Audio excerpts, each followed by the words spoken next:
ஆம் மாணவர்களே, வணிக அமைப்புகள் பாடத்தில் நாங்கள் தொடர்ந்தும் இணைந்திருக்கிறோம். நாங்கள் வணிக அமைப்புகள் பாடத்தில் ஏற்கனவே வணிகம் தொடர்பான அறிமுகத்தை நாங்கள் பார்த்தோம். பின்னர் வணிக அமைப்புகளை எவ்வாறு நாங்கள் வகைப்படுத்துவது என்பது தொடர்பாக பார்த்தோம். முதலாவதாக நாங்கள் உரிமை அடிப்படையில் வணிகங்களை வகைப்படுத்தினோம். இரண்டாவதாக நாங்கள் பருமனின் அடிப்படையில் வணிகங்களை வகைப்படுத்தினோம். பின்னர் இலாப நோக்கம் அல்லது சமூக நல நோக்கம் என்று நோக்கத்தின் அடிப்படையில் வணிகங்களை நாங்கள் இரண்டாக வகைப்படுத்தி இருந்தோம். இவ்வாறு நாங்கள் பார்த்து முடித்துவிட்டு பின்னர் வணிக அமைப்புகளில் ஒவ்வொரு வணிக அமைப்புகளும் எவ்வாறு அமையும் என்பதை நாங்கள் அறிமுகம் செய்திருந்தோம். அதில் உரிமை அடிப்படையில் நாங்கள் வணிகங்களை இரண்டாக பிரித்தோம். வணிக அமைப்புகளை உரிமை அடிப்படையில் நாங்கள் இரண்டாக பிரித்திருந்தோம். முதலாவதாக தனியார் துறை வணிகம், அதே போன்று பொதுத்துறை அல்லது இதற்கு நாங்கள் சொல்லுவோம் அரச துறை வணிகங்கள் என்று சொல்லுவோம்.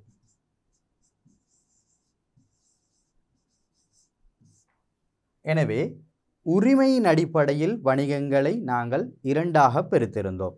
ஒன்று தனியார் துறை வணிகம், இரண்டாவதாக அரச துறை அல்லது பொதுத்துறை வணிகம் என்று பிரித்திருந்தோம். இதில் மாணவர்களே நாங்கள் தனியார் துறைக்கு உதாரணங்களாக சொல்லக்கூடிய வணிக அமைப்புகள் சிலவற்றை பார்த்திருந்தோம்.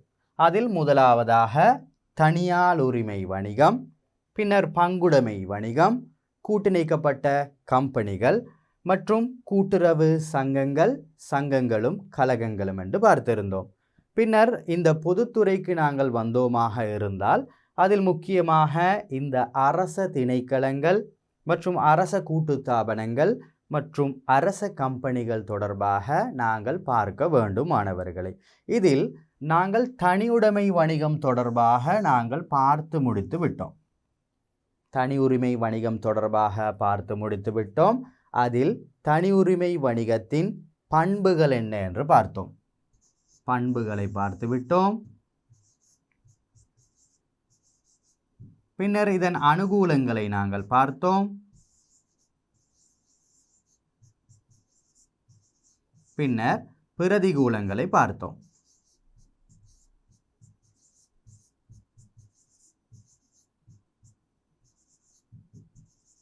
பிரதிகூலங்களை நாங்கள் பார்த்து முடித்து விட்டோம். எனவே தனி உரிமை தொடர்பான பண்புகளை பார்த்து விட்டோம். அதன் அனுகூலங்கள் என்ன, பிரதிகூலங்கள் என்ன என்பதை நாங்கள் ஒப்பிட்டும் பார்த்து விட்டோம். இந்த காணொளியில் மாணவர்களே நாம் பங்குடைமை தொடர்பாக பார்க்க இருக்கின்றோம். பங்குடைமை தொடர்பாக பார்க்க இருக்கின்றோம். எனவே மாணவர்களே நாங்கள் பங்குடைமை தொடர்பாக இந்த காணொளியில் பார்ப்போம். பங்குடைமை வணிகம். பங்குடைமை வணிகம் என்றால் உங்களுக்கு என்ன தோன்றுகிறது? பங்குடைமை என்றால் என்ன? ஒரு மனிதன் தன்னுடைய சொத்துக்களை மூலதனமாக இட்டு அவன் தனியாக ஒரு நிறுவனத்தை ஆரம்பித்தான். அதற்கு நாங்கள் சொல்லுவோம் தனியுடைமை வணிகம் என்று. பின்னர் காலம் செல்லும் பொழுது மாணவர்களே இவரிடம் காணப்படுகின்ற மூலதன அளவு, இவரிடம் காணப்படுகின்ற சொத்தின் அளவு வணிகத்தில் ஈடுபடுத்தப்பட்ட மூலதனத்தின் அளவு என்று சொல்லுவோம். அந்த வணிகத்தில் ஈடுபடுத்தப்பட்ட மூலதனத்தின் அளவு போதாமை காரணமாக இன்னொருவரை என்ன செய்கிறார்? அவர் இணைத்து கொள்கிறார். எனவே இன்னொருவரை இணைக்கும் பொழுது இதன் உடைமையாளர்கள் இரண்டு நபராக மாறிவிடுவார்கள். எனவே பங்குடைமை வணிகம் என்று சொல்லும் பொழுது மாணவர்களே குறைந்தது 2 பேர் வேண்டும். குறைந்தது எத்தனை பேர் வேண்டும்? 2 பேர் வேண்டும்.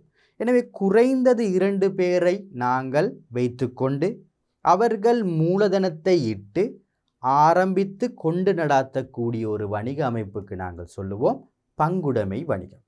எனவே பங்குடைமை வணிகம் என்றால் தனியுடைமை வணிகத்தோடு ஒப்பிடும் பொழுது தனியுடைமை என்பது ஒரு நபர் ஆரம்பித்ததாக இருக்கும்.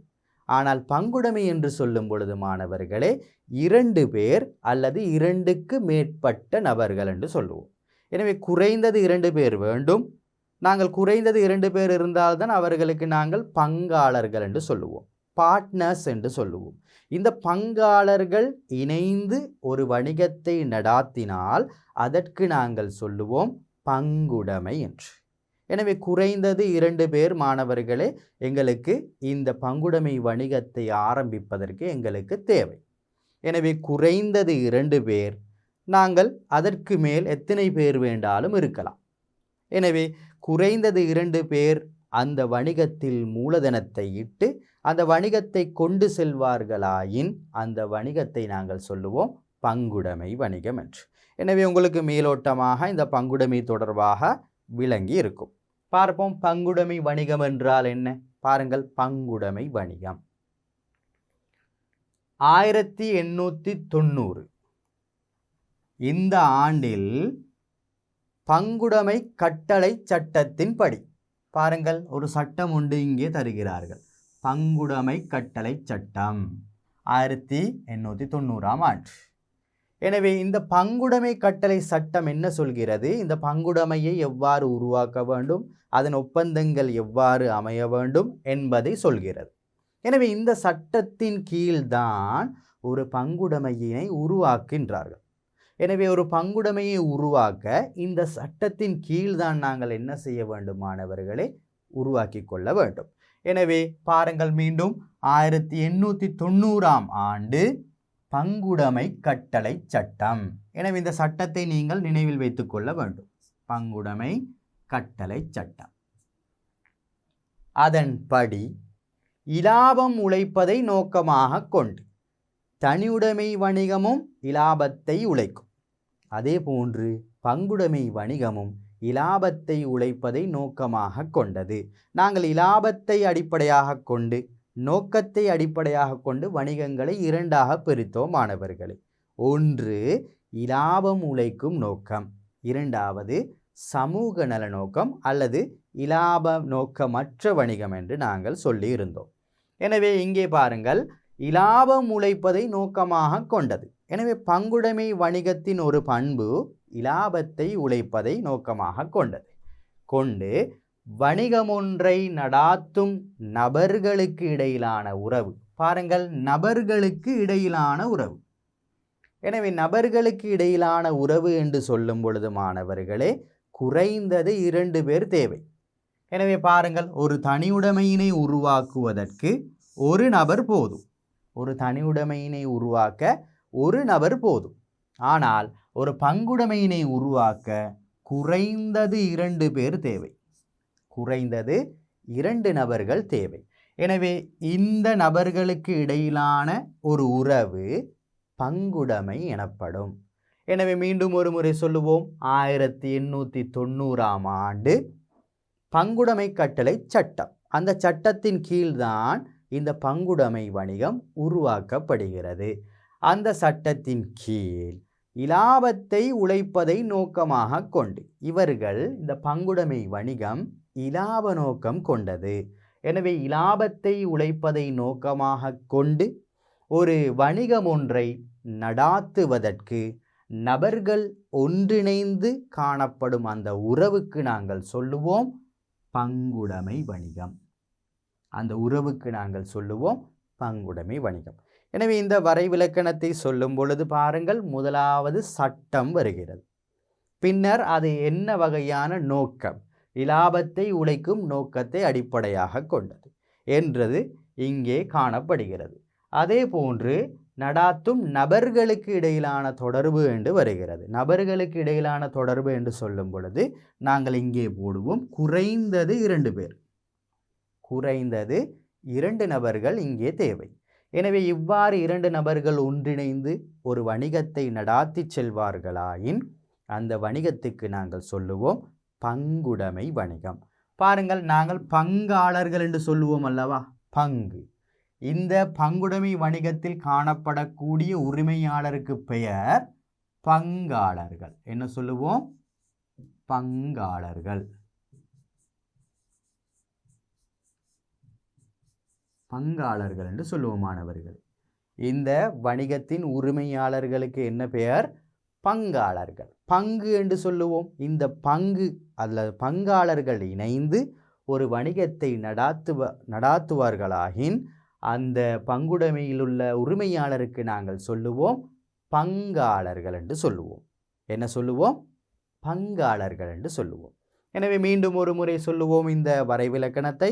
1890ஆம் ஆண்டு பங்குடைமை கட்டளை சட்டத்தின் படி இலாபம் உழைப்பதை நோக்கமாக கொண்டு வணிகம் ஒன்றை நடாத்தும் நபர்களுக்கு இடையிலான தொடர்பு அல்லது உறவு பங்குடைமை எனப்படும். எனவே பங்குடைமை என்றால் உங்களுக்கு விளங்கி இருக்கும். குறைந்தது எத்தனை நபர்கள் இங்கே தேவை? குறைந்தது 2 பேர் தேவை. அவ்வாறு 2 பேர் இருந்தால்தான் இவர்களுக்கு நாங்கள் பங்காளர்கள் என்று சொல்லுவோம். இவர்கள் இணைந்து தன்னுடைய சொந்த சொத்துக்களை ஈடுபடுத்தி மூலதனமாக இட்டு ஒரு வணிகத்தை என்ன செய்வார்கள்? நடாத்தி கொண்டு போவார்கள். எனவே இதுதான் பங்குடைமை. பாருங்கள், கணக்கியலாளர்கள், கணக்கியல்களை மேற்கொள்ளக்கூடிய நபர்கள், சட்டத்தரணி, அதே போன்று வரி அறவிடும் அதிகாரிகள், வரியினை அறவிட்டுக் கொள்ளும் அதிகாரிகள், வைத்தியர்கள், பின்னர் தரகர்கள் போன்ற வாண்மைத்துவ தொழில்களில் ஈடுபடக்கூடியவர்கள். இவர்கள் வாண்மை தொழிலாளர்கள் என்று சொல்லுவோம். உள்ளத்தினால் வேலை செய்யக்கூடிய தொழிலாளர்கள். எனவே இவர்களுக்கு நாங்கள் சொல்லுவோம் வாண்மை தொழிலில் ஈடுபடக்கூடியவர்கள். பாருங்கள், வாண்மை தொழிலில் ஈடுபடக்கூடியவர்கள். இவர்கள் ஒன்றிணைந்து பங்குடைமையில் ஈடுபடுவதை நாங்கள் கண்டிருக்கிறோம். எனவே இந்த கணக்கியலாளர்கள் ஒன்றிணைந்து அவர்களுக்கு என்று ஒரு பங்குடைமை, சட்டத்தரணிகள் ஒன்றிணைந்து அவர்களுக்கு என்று ஒரு பங்குடைமை, வரி அறவிடும் அதிகாரிகள் ஒன்றிணைந்து அவர்களுக்கு ஒரு பங்குடைமை, அதே போன்று வைத்தியர்கள் இணைந்த அவர்களுக்குரிய ஒரு பங்குடைமை இருக்கலாம், தரகர்கள் இணைந்த ஒரு பங்குடைமை இங்கே இருக்கலாம். எனவே இவர்களுக்கு நாங்கள் சொல்வோம் வாண்மை தொழிலாளர்கள். உள்ளத்தினால் வேலை செய்யக்கூடிய, மிக சிறந்த வேலையினை தரக்கூடிய, சமூகத்துக்கு ஒரு நலனை நோக்கமாக கொண்டு தனது சேவையில் ஈடுபடக்கூடிய நபர்கள் ஒன்றிணைந்து பங்குடைமையினை உருவாக்கலாம். எனவே அதுவும் பங்குடைமை என்று நாங்கள் சொல்ல முடியும். பாருங்கள், தொடர்ந்தும் இதற்கான உதாரணத்தை நாங்கள் பார்ப்போம். பட்டய கணக்காளர்கள் இணைந்து, பட்டய கணக்காளர்கள் என்றால் நாங்கள் சொல்லுவோம் இந்த கணக்கியலில் ஈடுபடக்கூடியவர்கள். இவர்கள் ஒன்றிணைந்து இந்த கணக்காய்வு நிறுவனம் ஒன்றை நடாத்துதல், ஆடிட் ஃபார்ம்ஸ் என்று சொல்லுவோம். எனவே இந்த பட்டய கணக்காளர்கள் இணைந்து கணக்காய்வு நிறுவனம் ஒன்றை நடாத்தினால் அதற்கும் நாங்கள் சொல்லுவோம் பங்குடைமை வணிகம் என்று. எனவே பங்குடைமை வணிகம் என்றால் என்ன என்று கேட்டால் நீங்கள் சொல்ல தெரிந்திருக்க வேண்டும். குறைந்தது 2 நபர்கள் இங்கே தேவை.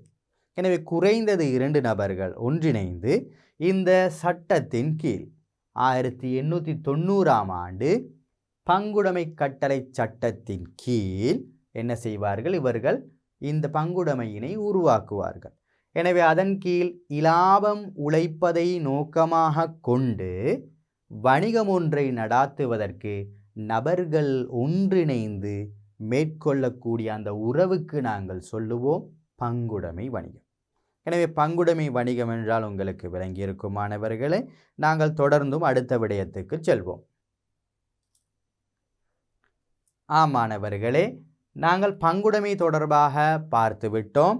இப்பொழுது பங்குடைமை வணிகத்தின் பண்புகளை பார்க்க இருக்கின்றோம். பங்குடைமை வணிகம் எப்படி இருக்கும், அதன் பண்புகள் என்ன என்று இங்கே பார்க்க போகிறோம். நாங்கள் தனியுடைமை வணிகத்தின் பண்புகளை பார்த்தோம். தனி ஒரு நபரால் உருவாக்க முடியும், ஆரம்பிப்பது இலகு, சட்ட ஆளுமையுடையது, சட்ட ஆளுமை அற்றது, நட்ட பொறுப்பு வரையறை அற்றது என்பதெல்லாம் நாங்கள் தனியுடைமை வணிகத்தில் பார்த்திருந்தோம்.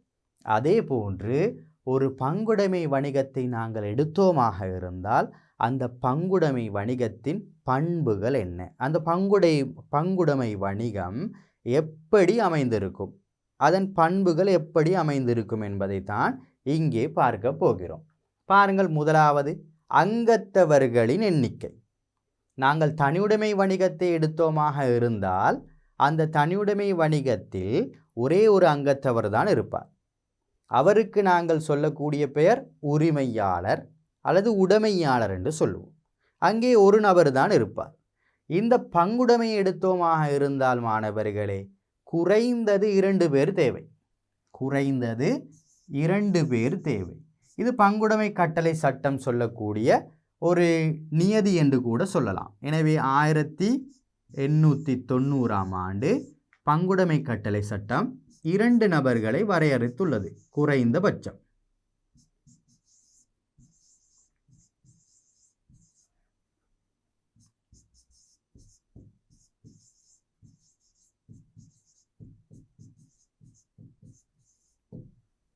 எனவே பங்குடைமை கட்டளை சட்டம் என்ன சொல்கிறது? குறைந்த அங்கத்தவர்களின் எண்ணிக்கை 2ஆக வரையறுத்து இருக்கிறது. மேலும் இந்த பங்குடைமையில் எத்தனையோ பேர் இணைந்து கொள்ளலாம் என்ற காரணத்தினால் இதற்கு ஒரு வரையறை இல்லாமல் போய்விட்டது. எனவே இந்த 2007 7ஆம் இலக்க கம்பெனி சட்டம் என்ன சொல்கிறது என்றால், இந்த பங்குடைமையில் உள்ள உச்ச ஊழியர்களின் எண்ணிக்கை 20ஆக வரையறுத்து இருக்கிறது. எனவே 2007 7ஆம் இலக்க கம்பெனி சட்டம்.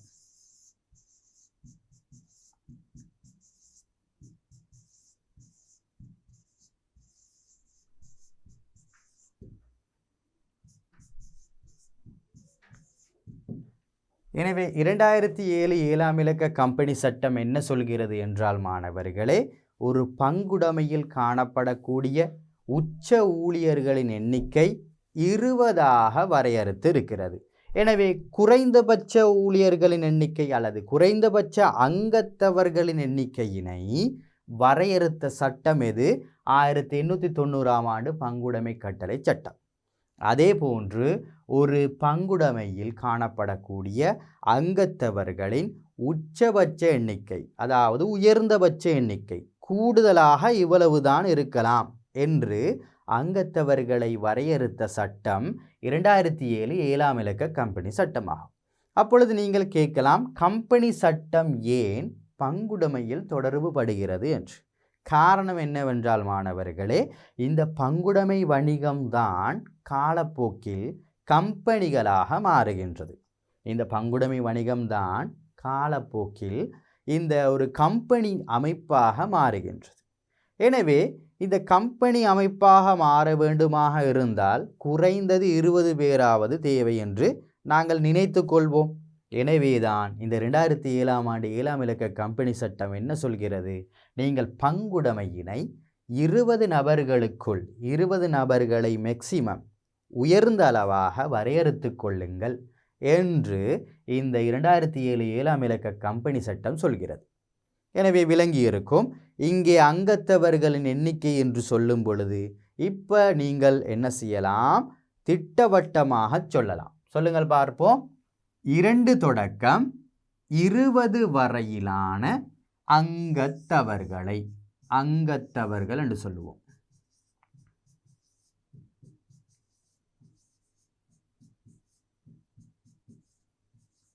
அங்கத்தவர்களை உள்ளிட்ட இந்த வணிக அமைப்புக்கு நாங்கள் சொல்லுவோம் பங்குடைமை வணிகம் என்று. எனவே குறைந்தது 2 பேர், கூடியது 20 பேராக இருக்க வேண்டும். இவர்கள் அங்கத்தவர்களாக இருப்பார்கள், ஒரு வணிகத்தின் உரிமையாளராக இருப்பார்கள். எனவே இவர்கள் சில வேளை அந்த பங்குடைமையில் என்ன செய்யலாம்? வேலை செய்யலாம், நிர்வாகத்தில் ஈடுபடலாம். சிலர் என்ன செய்வார்கள்? மூலதனத்தை மட்டும் இட்டு அவர்கள் வீட்டில் இருப்பார்கள். எனவே அவர்களுக்கு என்று ஒரு லாபம் கிடைக்கப் போகிறது. இவ்வாறு நபர்கள் ஒன்றிணைந்து அவர்கள் என்ன செய்யலாம்? ஒரு பங்குடைமையினை ஆரம்பித்து கொண்டு நடத்தலாம். எனவே நிர்வாகத்தில் ஈடுபடக்கூடியவர்களுக்கு அவர்கள் சம்பளம் கொடுப்பார்கள். நிர்வாகத்தில் ஈடுபடவில்லை என்றால் அவர்களுக்கு சம்பளம் கிடைக்காது. எனவே இவ்வாறு தான் ஒரு பரஸ்பரமான ஒரு தொடர்பின் மூலமாக இந்த பங்குடைமை வணிகம் கொண்டு செல்லப்படுகிறது. எனவே பார்ப்போம். பங்குடைமை வணிகம் ஆரம்பிப்பதற்கு குறைந்தபட்ச அங்கத்தவர்கள் 2 பேர், பாருங்கள் 2 பேர் இருக்க வேண்டியதுடன் உச்சமாக 20 அங்கத்தவர்கள் காணப்பட முடியும். பங்காளரது உச்ச எண்ணிக்கையினை வரையறுத்த சட்டம் 2007 7ஆம் இலக்க கம்பெனி சட்டமா. எனவே நீங்கள் எழுதி வைத்துக் கொள்ளுங்கள். 2 என்று வரையறுத்த சட்டமாக நாங்கள் பங்குடைமை கட்டளை சட்டத்தை சொல்லலாம். அதே போன்று 20 நபர்களை வரையறுத்த சட்டமாக 2007 7ஆம் இலக்க கம்பெனி சட்டத்தை நாங்கள் சொல்லலாம். இந்த கேள்வி அடிக்கடி வரக்கூடிய ஒரு கேள்வியும் கூட. எனவே இங்கே கேட்பார்கள் 2007 7ஆம் இலக்க கம்பெனி சட்டத்தின் படி பங்காளர்களின் உச்ச அளவு எண்ணிக்கை யாது என்று கேட்கலாம். எனவே 20 என்று கொடுப்பீர்கள். அல்லது மாற்றி கேட்கலாம், பங்குடைமையின் உச்ச அளவு அங்கத்தவர்களாக 20 பேர் காணப்பட வேண்டும் என்பதை வரையறுத்த சட்டம் எது என்று கேட்கும் பொழுது நீங்கள் கொடுக்கலாம் 2007 7ஆம் இலக்க கம்பெனி சட்டம் என்று நீங்கள் கொடுக்கலாம்.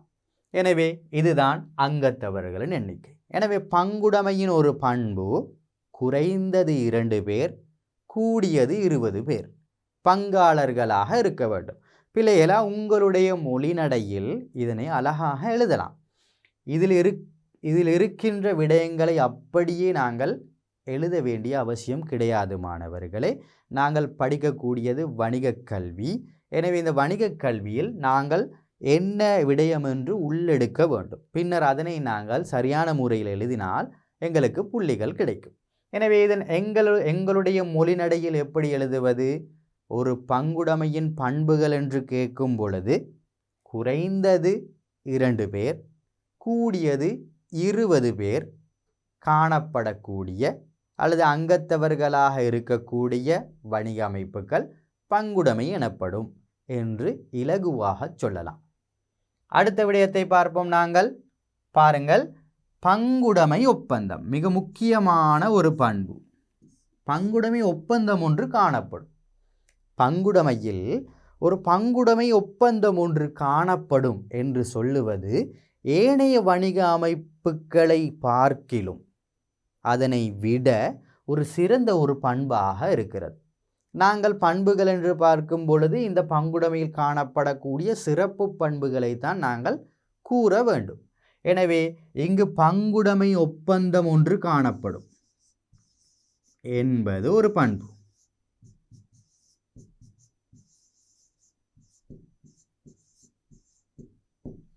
பங்குடைமை ஒப்பந்தம் ஒன்று இங்கே காணப்படும் மாணவர்கள்.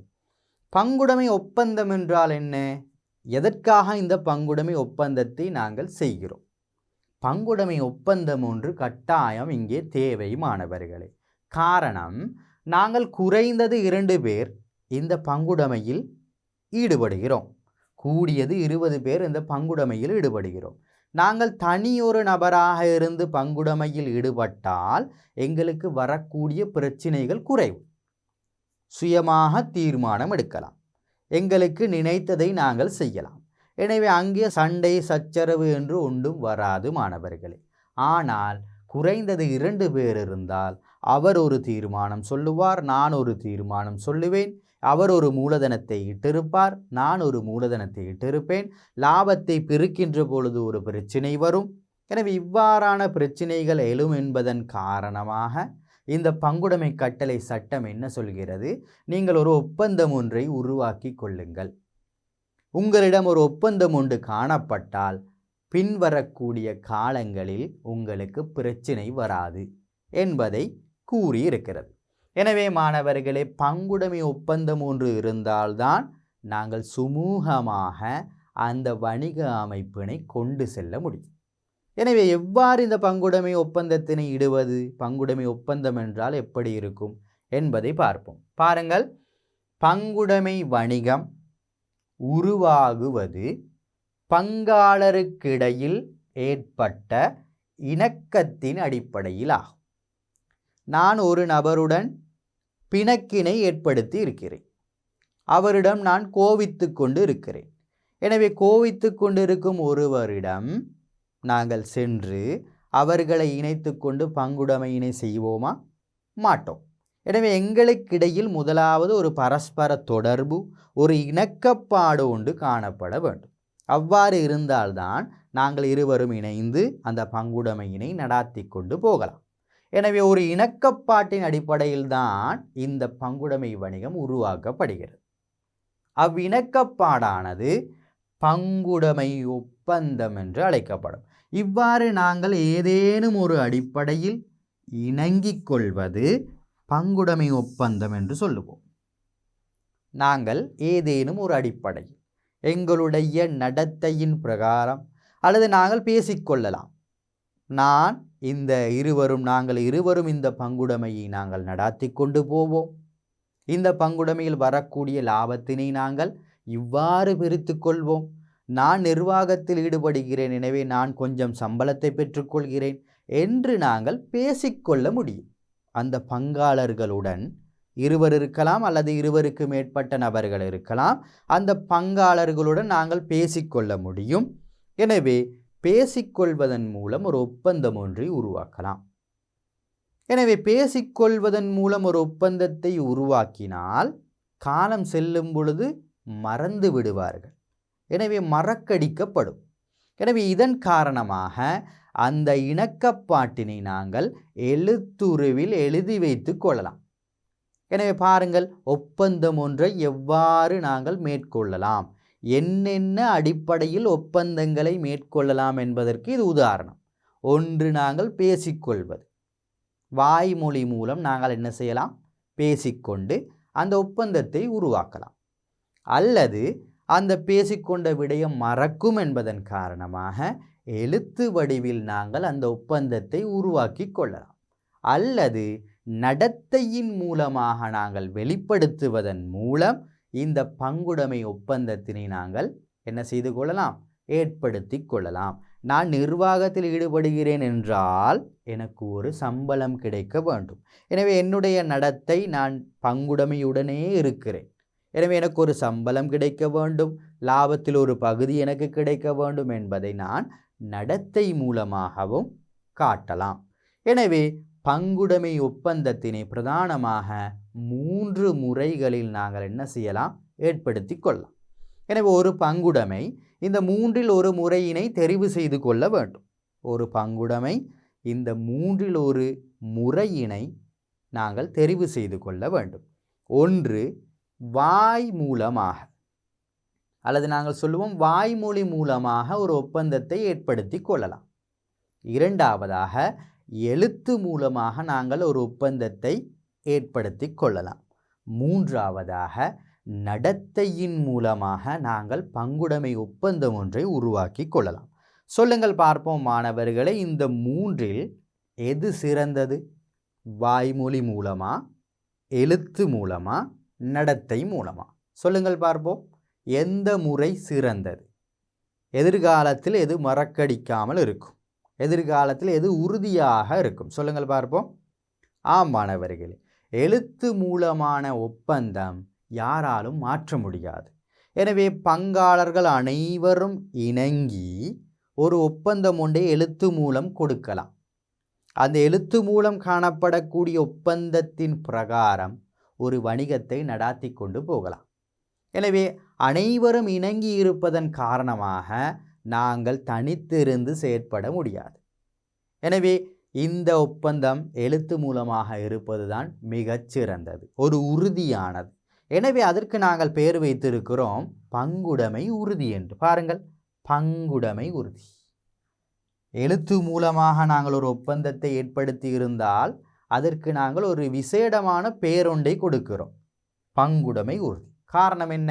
அந்த எழுத்து மூலமான அந்த ஒப்பந்தம் உறுதியானது, யாராலும் மாற்ற முடியாது. அனைவரும் ஒரு பங்குடைமையில் 10 நபர்கள் இருக்கின்றார்கள் என்றால் அந்த 10 நபர்களும் இணங்கினால் மட்டும்தான் இந்த பங்குடைமை ஒப்பந்தத்தினை மாற்றலாம். அவ்வாறு அமையாத பட்சத்தில் அந்த எழுத்து மூலமான ஒப்பந்தம் அப்படியே தான் இருக்கும். எனவே எழுத்து மூலமான ஒப்பந்தம் மிகவும் உறுதி வாய்ந்தது. எனவே மாணவர்கள், உங்களுக்கு விளங்கி இருக்கும் பங்குடைமை ஒப்பந்தம் என்றால் என்ன? பங்காளர்களுக்கு இடையில் ஒரு இணக்கப்பாட்டுக்கு வருதல், ஒரு உறுதி ஒன்றை அளித்தல். இப்படி இருப்போம் என்று நாங்கள் ஒரு இணக்கப்பாட்டுக்கு, ஒரு கட்டுக்கோப்பான ஒரு விடயத்துக்கு நாங்கள் ஒருமைப்பாட்டுடன் வருதல். இதற்குத்தான் நாங்கள் சொல்லுவோம் பங்குடைமை ஒப்பந்தம் என்று. பார்ப்போம், பங்குடைமை வணிகம் உருவாவதற்கு பங்காளர்களுக்கு இடையில் ஏற்பட்ட இணக்கத்தின் அடிப்படையில், இந்த இணக்கத்தின் அடிப்படையில் தான் ஒரு பங்குடைமை உருவாகிறது. அந்த இணக்கப்பாட்டுக்கு நாங்கள் சொல்லுவோம் பங்குடைமை ஒப்பந்தம் என்று. இதனை வாய்மொழி மூலமாக அல்லது எழுத்து மூலமாக அல்லது பாருங்கள் நடத்தை மூலமாக உருவாக்கி கொள்ளலாம். பாருங்கள், மோசடி தவிர்ப்பு சட்டம் 1840ஆம் ஆண்டு. மோசடி தவிர்ப்பு சட்டம் என்ன சொல்கிறது மாணவர்களே?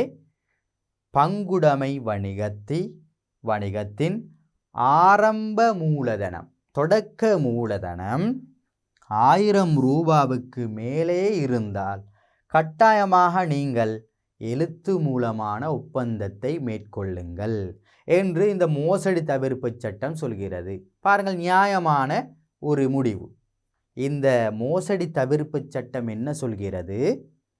1000 ரூபாவுக்கு மேற்பட்ட பங்குடைமை ஒன்றை நீங்கள் ஆரம்ப மூலதனமாக இட்டு ஒரு வணிகத்தை ஆரம்பிக்கப் போகிறீர்கள். 2 நபர்களோ 2க்கு மேற்பட்ட நபர்களோ நீங்கள் ஒன்றிணைந்து 1000 ரூபாவுக்கு மேற்பட்ட ஒரு மூலதனத்தை போட்டு அந்த வணிகத்தை ஆரம்பிக்கப் போகிறீர்கள் என்றால் தயவு செய்து நீங்கள் எழுத்து மூலமான ஒப்பந்தம் ஒன்றை ஏற்படுத்தி கொள்ளுங்கள் என்று யார் சொல்வது? இந்த மோசடி தவிர்ப்பு கட்டளை சட்டம் சொல்கிறது. எனவே இவ்வாறு எழுத்து மூலம் அந்த ஒப்பந்தத்தினை நாங்கள் உருவாக்கினால் அந்த ஒப்பந்தத்துக்கு நாங்கள் கூறக்கூடிய விசேடமான பெயர் என்ன மாணவர்களே? பங்குடைமை உறுதி. பாருங்கள், பார்ட்னர்ஷிப் டீட் என்று சொல்லுவோம். எனவே இந்த பங்குடைமை உறுதி என்பது நிலையாக இருக்கும். எனவே இந்த விடயத்தை நாங்கள் கேள்வி வடிவில் எழுதி பார்ப்போம். பாருங்கள், பண்புகளில் பங்குடைமை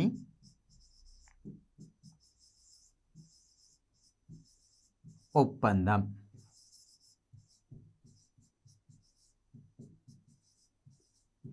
மூன்று வகை. பங்குடைமை ஒப்பந்தத்தின் வகைகள் 3 என்ன? முதலாவது, வாய்மொழி மூலமாக செய்யலாம். வாய்மொழி மூலம்.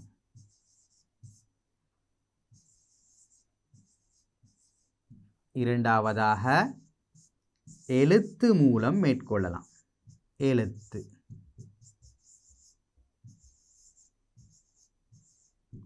மூன்றாவதாக, நடத்தை மூலம் நாங்கள்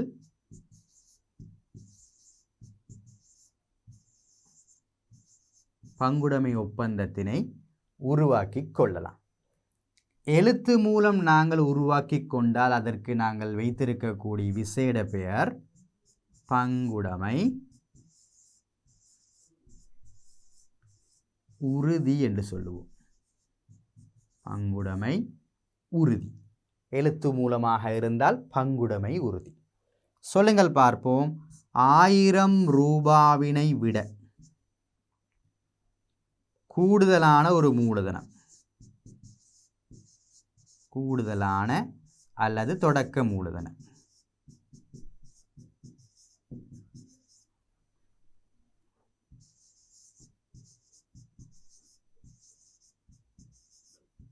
தொடக்க மூலதனத்தை கொண்டு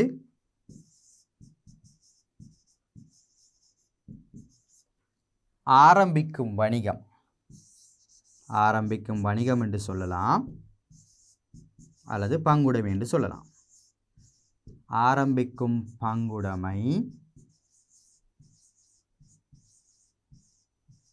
பங்குடைமையின் ஒப்பந்தம்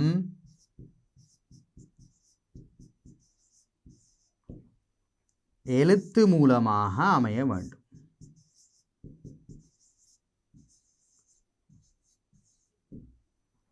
எழுத்து மூலம்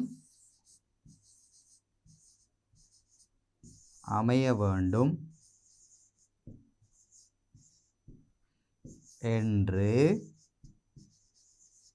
கூறிய சட்டம் எது?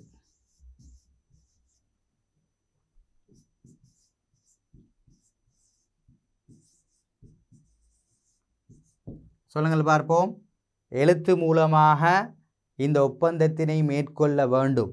1000 ரூபாய் தொடக்க மூலதனத்தை கொண்டு ஆரம்பிக்கும் ஒரு பங்குடைமை கட்டாயமாக எழுத்து மூலமாக அந்த ஒப்பந்தத்தினை ஏற்படுத்தி கொள்ளுங்கள் என்று சொல்லக்கூடிய சட்டம் எது மாணவர்களே? மோசடி தவிர்ப்பு கட்டளை சட்டம் என்று சொல்லுவோம். எனவே நாங்கள் எழுதி வைத்துக் கொள்ளலாம் மோசடி தவிர்ப்பு சட்டம். மோசடி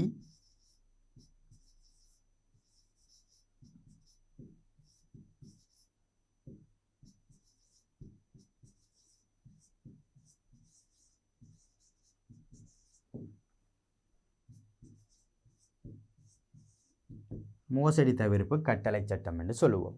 எனவே இதை நாங்கள் மாற்றி மாற்றி கேட்கலாம்.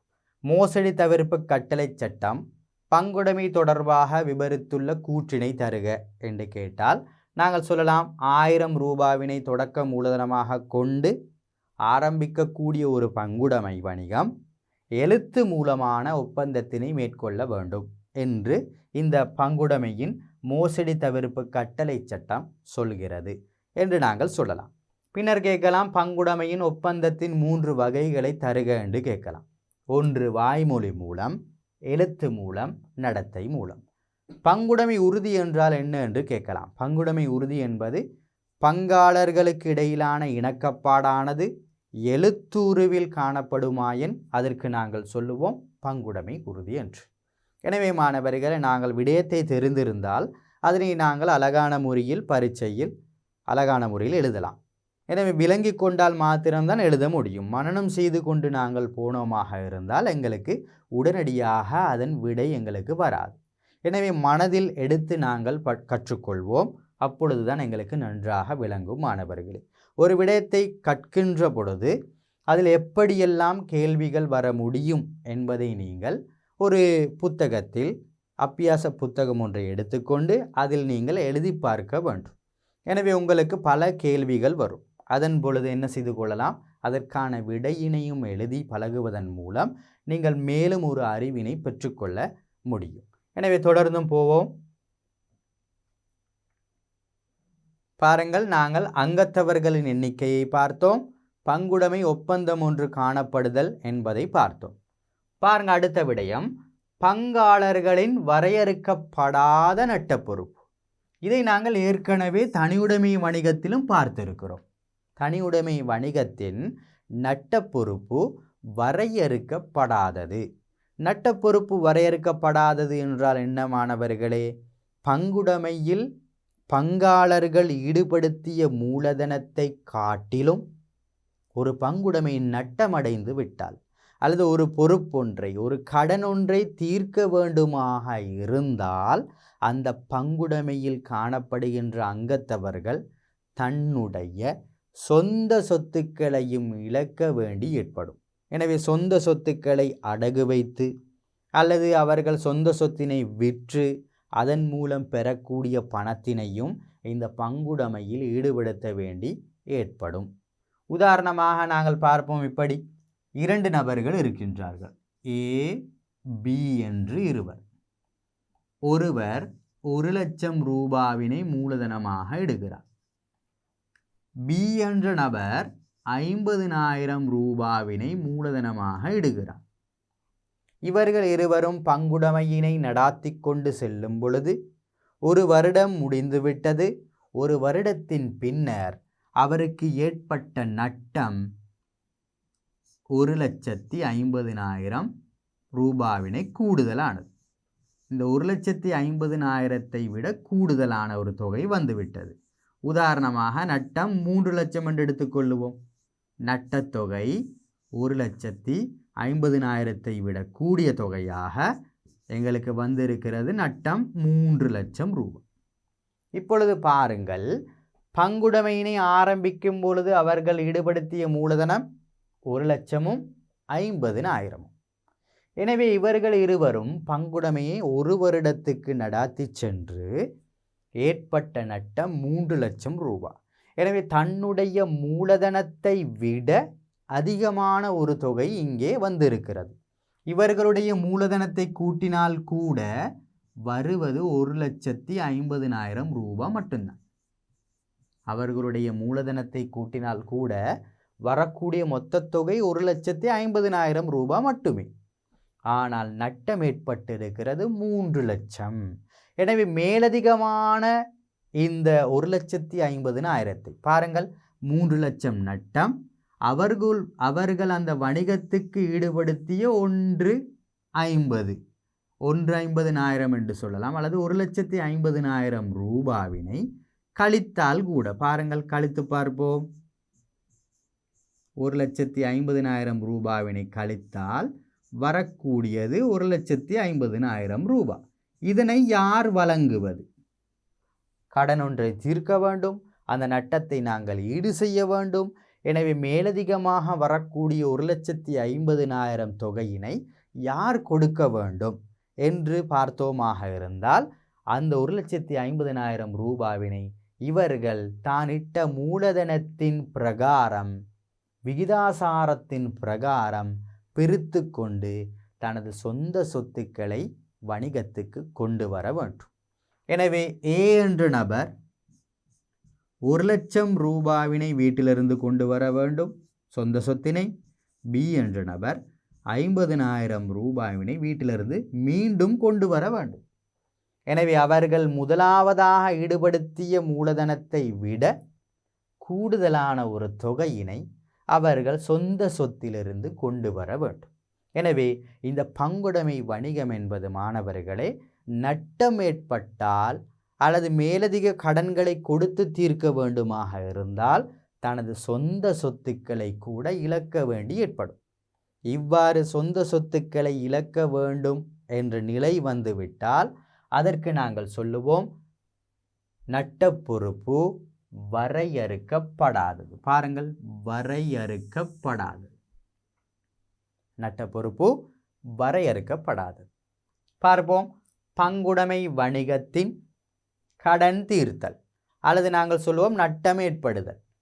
இவ்வாறு கடன் தீர்த்தல் அல்லது நட்டம் ஏற்பட்ட போது வரையறையற்ற நட்ட பொறுப்பு காணப்படும். அதாவது தன்னுடைய சொந்த சொத்துக்களை இழக்க வேண்டி ஏற்படும்.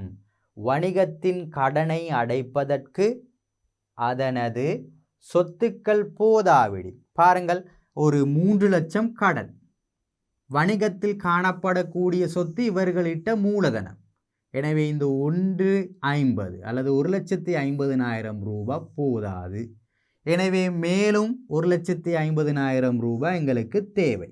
அதனை ஈடு செய்வதற்கு அவர்கள் வீட்டிலிருந்து கொண்டு வர வேண்டும் தனது சொந்த சொத்துக்களை. எனவே பங்காளர்கள் தமது சொந்த சொத்துக்களையும் பயன்படுத்தி கடனை செலுத்த வேண்டிய நிலை ஒன்று ஏற்படும். இவ்வாறு கடன்களை செலுத்த வேண்டிய நிலை ஏற்பட்டால் அதற்கு நாங்கள் சொல்லுவோம் நட்ட பொறுப்பு வரையறுக்கப்படாது. வரையறை இல்லாமல் தன்னுடைய சொத்துக்களை இழக்க வேண்டி ஏற்படும். எனவே நட்ட அச்சம் அல்லது நட்டம் அல்லது கடனை தீர்க்க வேண்டிய நிலை தானிட்ட மூலதனத்தை காட்டிலும் தானிட்ட மூலதனத்தை விட உயர்ந்து வந்ததன் பின்னர் அதனை ஈடு செய்வதற்கு நாங்கள் சொந்த சொத்துக்களை இழக்க வேண்டுமாக இருந்தால் அதற்கு நாங்கள் சொல்லுவோம் நட்ட பொறுப்பு வரையறுக்கப்படாதது. வரையறுக்கப்படாதது என்று சொல்லுவோம். எனவே வரையறை இல்லை, அன்லிமிட்டட்னு சொல்லுவோம். எனவே நட்ட பொறுப்பு வரையறுக்கப்படாது என்பது தனியுடைமை வணிகத்திலும் நாங்கள் பார்த்திருந்தோம். பங்குடைமை வணிகத்திலும் அவ்வாறே மாணவர்களை இங்கே காணப்படக்கூடிய ஒவ்வொரு அங்கத்தவர்களினதும் நட்ட பொறுப்பு வரையறுக்கப்படாததாக இருக்கும். எனவே சொல்லுங்கள், பாருங்கள், ஏ என்ற நபர் வீட்டிலிருந்து கொண்டு வர வேண்டிய தொகை எவ்வளவு? 1,00,000 ரூபாய். பி என்ற நபர் வீட்டிலிருந்து கொண்டு வர வேண்டிய தொகை 50,000 ரூபாய். எனவே அவர்கள் வீட்டிலிருந்து கொண்டு வந்த தொகையினை அவர்கள் ஆரம்பத்தில் இட்ட மூலதனத்தை சேர்த்து வழங்கினால்தான் எங்களுக்குரிய கடன் தீர்க்கப்படும் அல்லது நட்டம் தீர்க்கப்படும் என்று சொல்லும். எனவே நிறுவனத்தில் மேலதிக கடன் ஒன்று ஏற்பட்டால் அது வேறு ஒருவரிடம் நாங்கள் கேட்க முடியாது, அதனை நான் தர முடியாது என்று சொல்ல முடியாது. எனவே இந்த பங்காளர்கள் இணங்கி இந்த வணிகத்தை நடாத்துவதனால் நாங்கள் என்ன செய்ய வேண்டும்? நட்டம் ஏற்பட்டால் அதனை சரியான முறையில் பகிர்ந்து கொள்ள வேண்டும். தானிட்ட மூலதனத்தின் விகிதாசாரத்தின்படி பகிர்ந்து கொள்ள வேண்டும். அல்லது சில வணிகங்கள் ஒப்பந்தத்தில் இட்டிருக்கும் நாங்கள் சமமாக பகிர்ந்து கொள்வோம் என்று. அவ்வாறு சமமாக பகிர்ந்து கொள்வதை ஒரு ஒப்பந்தமாக கொண்டிருக்கும் பங்குடைமை இந்த 3 லட்சம் நட்டம் வருகின்ற பொழுது இவர் 1,50,000 இவர் 1,50,000 என்ன செய்ய வேண்டும்? ஏற்றுக்கொள்ள வேண்டும். அல்லது மூலதனத்தின் விகிதாசாரத்தின் படி நாங்கள் பிரித்து கொள்ள வேண்டும். எனவே மாணவர்கள் இங்கே பிரித்து கொண்ட முறை நாங்கள் பார்த்தோமாக இருந்தால் எளிய விகிதாசாரம் என்று சொல்லுவோம். எளிய விகிதாசாரம் பாருங்கள், இங்கே 3 0, இங்கே 3 0 வெட்டுவோம். 1 0 1 0. எனவே 10க்கு 5 10 5க்கு என்று சொல்லுவோம். இதனை இன்னும் நாங்கள் பிரிக்கலாம். எவ்வாறு பிரிப்பது சொல்லுங்கள் பார்ப்போம். 10 5க்கு பாருங்கள், 10ல் 5கள் 2 முறை, 5ல் 5கள் ஒரு தடவை. எனவே இவர்களுடைய ஆரம்ப மூலதனத்தின் விகிதாசாரம் 2 1க்கு. எனவே நட்டம் வந்தால் 2ல் 1க்கு என்று விகிதாசாரத்தில் பகிர்ந்து கொள்ள வேண்டும். லாபம் வந்தாலும் 2 1க்கு என்ற விகிதாசாரத்தில் இவர்கள் பகிர்ந்து கொள்ள வேண்டும். அதுவே நியாயமானது. அவ்வாறு இல்லாவிட்டால் ஒப்பந்தம் ஒன்று இவர்களுக்கு கிடையாது என்று வைத்துக்கொள்வோம். எனவே இவர்களுக்கு இடையில் ஒரு பிரச்சனை வந்தால் அவர்கள் சமமாக லாபத்தினை பகிர்ந்து கொள்ள வேண்டும். எனவே ஒப்பந்தம் எப்படி இருக்கிறதோ அதே போன்றுதான் வணிகத்தினையும் நாங்கள் என்ன செய்யலாம்? நடாத்தி கொண்டு போகலாம். எனவே உங்களுக்கு விளங்கியிருக்கும் நட்ட பொறுப்பு வரையறுக்கப்படாதது என்றால் என்ன என்று. இந்த நட்ட பொறுப்பு தொடர்பாக அதிகமான விடயங்களை நான் உங்களுக்கு சொல்லி தந்திருக்கிறேன். எனவே உங்களுக்கு விளங்கியிருக்கும் நன்றாக நட்ட பொறுப்பு என்றால் என்ன, பங்குடைமைக்கு ஏன் நட்ட பொறுப்பு வரையறை இல்லாமல் இருக்கிறது என்று நன்றாக விளங்கியிருக்கும். மீண்டும் பார்ப்போம் மாணவர்களே. பங்குடைமை வணிகத்தின் கடன் ஒன்று தீர்த்தல் தொடர்பாக வரையறையற்ற நட்ட பொறுப்பு காணப்படும். எப்படி? வணிகத்தின் கடனை அடைப்பதற்கு, ஒரு கடனை அல்லது நட்டத்தை அடைப்பதற்கு அதனது சொத்துக்கள் போதாவிடின், அந்த பங்குடைமையில் காணப்படுகின்ற சொத்து போதாவிடின், பங்குடைமையில் காணப்பட்ட சொத்து என்ன? ஏ இட்ட மூலதனம், பி இட்ட மூலதனம், மொத்தமாக 1,50,000 ரூபாய் மட்டுமே காணப்படுகிறது. எனவே அந்த வணிகம் ஒரு வருடத்தின் பின் 3 லட்சம் நட்டம் ஏற்பட்டு விட்டது. எனவே வணிகத்தில் காணப்பட்ட 1,50,000 லட்சம் அல்லது 1,50,000 தொகையினை மட்டும் இதற்கு கொடுத்தால் போதாது. இன்னும் 1,50,000 ரூபாய் தேவை. அதனை யார் எடுத்து வர வேண்டும்? இங்கே காணப்படக்கூடிய அங்கத்தவர்கள் வீட்டிலிருந்து அல்லது தன்னுடைய சொத்துக்களை ஈடு செய்து அல்லது விற்பனை செய்து மொத்தத்தில் அவர்களுடைய சொத்தினை பங்குடைமைக்கு கொண்டு வர வேண்டும். இவ்வாறு அவர்களுடைய சொந்த சொத்தினை பங்குடைமைக்கு கொண்டு வர வேண்டுமாக இருந்தால் அதற்கு நாங்கள் சொல்லுவோம் நட்ட பொறுப்பு வரையறுக்கப்படாதது என்று. எனவே நன்றாக விளங்கி இருக்கும் என்று நினைக்கின்றேன். நாங்கள் அடுத்த விடயத்துக்கு போவோம். பங்குடைமை வணிகத்தை பதிவு செய்தல் கட்டாயமற்றது. தனியுடைமை வணிகத்தை போன்ற இன்னும் ஒரு பண்பு. இந்த பங்குடைமை வணிகத்தினை பதிவு செய்வது கட்டாயம் கிடையாது. எனவே பாருங்கள், பங்குடைமையின் பங்காளர்கள் அனைவரும் தன்னுடைய பெயர்களை உள்ளடக்கியவாறு வணிகத்தை நடத்தினால், வணிகத்தை என்ன செய்கிறார்கள்? நடாத்துகிறார்கள். எவ்வாறு? அங்கே காணப்படக்கூடிய பங்காளர்கள் அனைவரும் அவர்களுடைய பெயர்களை மையமாக வைத்து, உதாரணமாக இப்படி எடுப்போம். நாங்கள் இருவரை எடுப்போம். சக்தி என்ற ஒருவரும் சிவா என்ற ஒருவரும், இருவரும் இணைந்து சக்தி சிவா பங்குடைமை வணிகம் என்று ஒரு வணிகத்தை ஆரம்பித்து இருக்கிறார்கள். எனவே எழுதுவோம், சக்தி சிவா பங்குடைமை.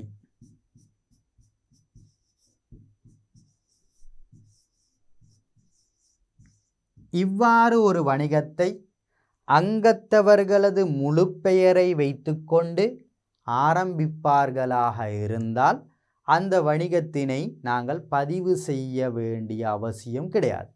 எனவே அந்த பங்குடைமை நாங்கள் பதிவு செய்வது கட்டாயம் கிடையாது. ஆனால் பாருங்கள், பதிவு செய்வது கட்டாயம் அல்ல, ஆனால் வேறு பேரில் வணிகம் நடாத்தப்பட்டால், வேறு ஒரு பெயரில் அந்த வணிகம் நடாத்தப்பட்டால் 1918ஆம் ஆண்டு 6ஆம் இலக்க வணிக பெயர் கட்டளை சட்டத்திற்கு அமைய, அல்லது சொல்லுவோம் வியாபார பெயர் பதிவுகள் கட்டளை சட்டம். வியாபார பெயர் பதிவுகள் கட்டளை சட்டம் என்று சொல்லுவோம், அல்லது வணிக பெயர் கட்டளை சட்டம், அல்லது வணிக பெயர் பதிவு கட்டளை சட்டம் என்று சொல்லுவோம். அந்த சட்டத்தின் பிரகாரம் நாங்கள் வணிகத்தின் பெயரை பதிவு செய்து கொள்ள வேண்டும். உதாரணமாக பார்ப்போம். இதனை நான் இந்த விடயங்களை விட்டுவிட்டு நான் உங்களுக்கு உதாரண வடிவிலே சொல்லி தருகிறேன். பாருங்கள், 2 நபர்கள் இருக்கின்றார்கள்.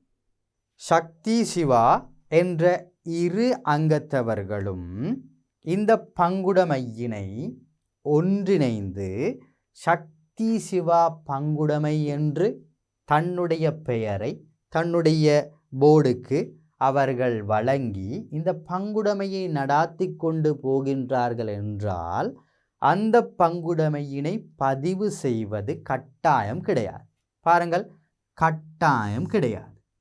ஆனால் அவர்கள் பொதுவான ஒரு பெயருக்கு வருகிறார்கள். பாருங்கள்,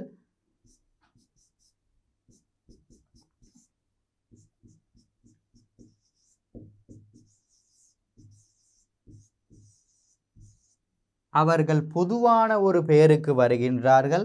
சக்தியில் முதலெழுத்தையும் சிவாவில் முதலெழுத்தையும் இணைத்து சசி பங்குடைமை என்று அந்த வணிகத்தை பொதுவான ஒரு பெயரை கொண்டு ஆரம்பிக்கின்றார்கள் என்றால், அல்லது இவர்கள் இருவரும் இணைந்து ஸ்டார் பங்குடைமை என்று அவர்கள் பொதுவான ஒரு பெயர், 2 பேருக்கும் இல்லாமல் ஒரு பொதுவான பெயரில் அவர்கள் இந்த வணிகத்தை ஆரம்பித்தார்களாக இருந்தால் அந்த வணிகத்தினை கட்டாயம் பதிவு செய்ய வேண்டும்.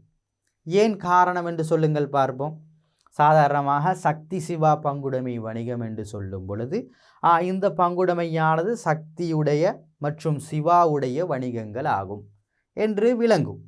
ஆனால் பொதுவான பெயர் சசி பங்குடைமை என்பது யாருடையது, ஸ்டார் பங்குடைமை என்பது யாருடையது என்பதை நாங்கள் என்ன செய்ய முடியாது, ஊகிக்க முடியாது, உறுதி செய்து கொள்ள முடியாது. இவ்வாறு ஒரு பிரச்சினை வருகின்ற பொழுது அவர்கள் என்ன செய்ய வேண்டும், இந்த சசி பங்குடைமை என்பது சக்தி மற்றும் சிவா போன்ற அங்கத்தவர்களான எங்களுடைய வணிகமாகும் என்பதை நாங்கள் பதிவு செய்து கொள்ள வேண்டும். அல்லது ஸ்டார் பங்குடைமையானது சக்தி சிவா போன்ற அங்கத்தவர்களின் ஒரு பங்குடைமை ஆகும் என்பதை நாங்கள் பதிவு செய்து கொள்ள வேண்டும்.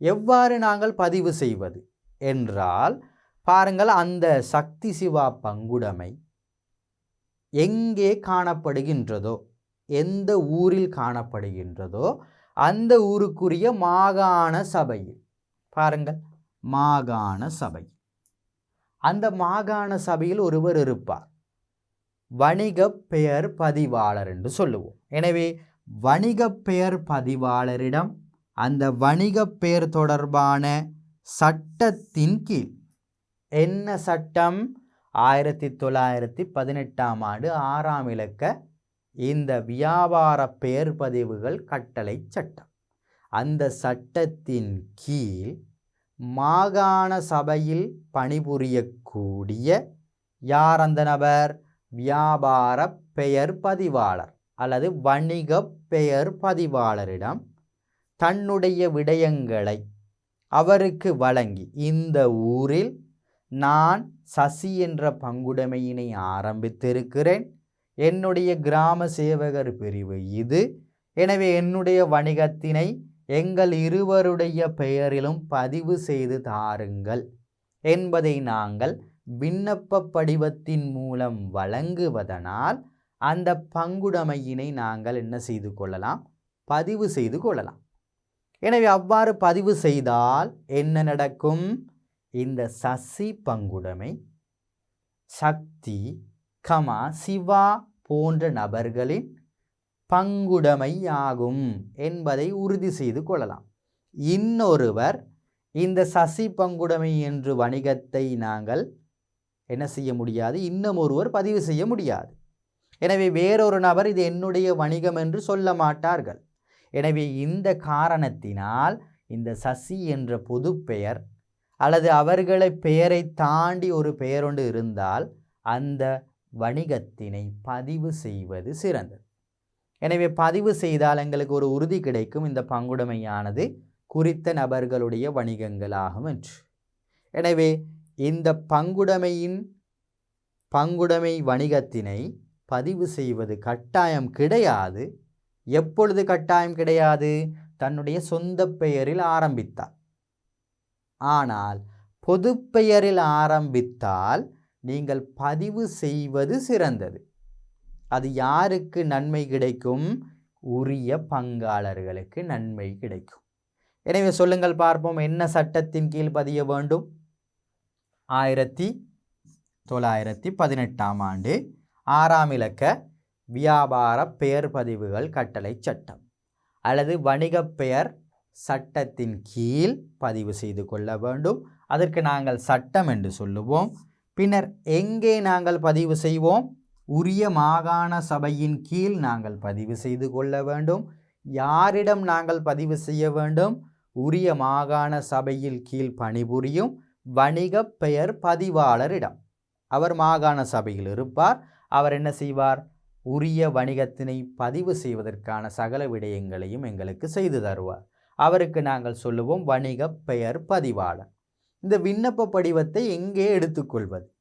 நாங்கள் என்ன செய்யலாம்? சகல பிரதேச செயலக பிரிவிலும் இந்த விண்ணப்ப படிவத்தினை எடுத்துக்கொள்ளலாம். எனவே அதற்காக நாங்கள் கிராம சேவகர் பிரிவின் மூலமாகத்தான் செல்ல வேண்டும். காரணம் என்னவென்றால் ஒவ்வொரு அந்த கிராம பிரிவுக்கும் ஒரு நபர் இருக்கிறார், கிராம சேவகர். அவர்தான் உறுதிப்படுத்த வேண்டும், இந்த வணிகம் இங்கே இருக்கிறது, இவர்களுடைய நோக்கம் இது, இவர்கள் இந்த வகையான உற்பத்தியில் ஈடுபடுகிறார்கள், சட்டவிரோதமான நடவடிக்கையில் இவர்கள் ஈடுபடவில்லை என்பது அனைத்தையும் உறுதி செய்து அவர்கள் ஒரு சான்றிதழ் ஒன்றை வழங்கி அதன் மூலமாகத்தான் பிரதேச செயலகத்திடம் போய் அங்கிருந்து தான் நாங்கள் மாகாண சபைக்கு நாங்கள் என்ன செய்ய வேண்டும்? போய் இதனை பதிவு செய்து கொள்ள வேண்டும். எனவே இது அனைத்தும் மாணவர்களை நாட்டின் ஒழுக்க விழுமியங்களை பேணுவதற்காகவும் சட்ட விதிமுறைகளை பேணுவதற்காகவும் தான் இவ்வாறு சில நடைமுறைகள் காணப்படுகிறது. எனவே மாணவர்களை பொதுவாக பங்குடைமையினை பதிவு செய்வது கட்டாயம் கிடையாது. ஆனால் பொது பெயரில் அல்லது வேறொரு பெயரில் நீங்கள் அந்த வணிகத்தை ஆரம்பித்து இருந்தால் அதனை பதிவு செய்வது சிறந்தது. எப்படி பதிவு செய்வீர்கள்? குறித்த சட்டத்தின் கீழ் 1918ஆம் ஆண்டு 6ஆம் இலக்க வணிக பெயர் சட்டத்தின் கீழ் உரிய மாகாண சபையில் காணப்படக்கூடிய இருக்கின்ற வணிக பெயர் பதிவாளரிடம் இதனை பதிவு செய்து கொள்ள வேண்டும். எனவே தொடர்ந்தும் போவோம். பங்குடைமை வணிகத்தின் பண்புகளில் அடுத்தது சட்ட ஆளுமை கிடையாது. இங்கே மாணவர்களே தனியுடைமை வணிகத்தை போன்று இந்த பங்குடைமை வணிகத்துக்கும் சட்ட ஆளுமை இல்லை, சட்ட ஆளுமை கிடையாது. முதலாவது சட்ட ஆளுமை என்றால் என்ன என்று பார்ப்போம். சட்ட ஆளுமை என்பது என்ன? சட்ட ஆளுமை என்பது என்ன மாணவர்களே? தனி மனித அந்தஸ்து காணப்படுதல் அல்லது ஒரு வணிகத்திற்கு சட்ட ரீதியான நடவடிக்கையில் ஈடுபட முடியுமாக இருந்தால் அதற்கு நாங்கள் சொல்லுவோம் சட்ட ஆளுமையுடைய வணிகம். உதாரணம், இந்த சசி வணிகத்தை எடுப்போம். சசி வணிகம் பங்குடைமை.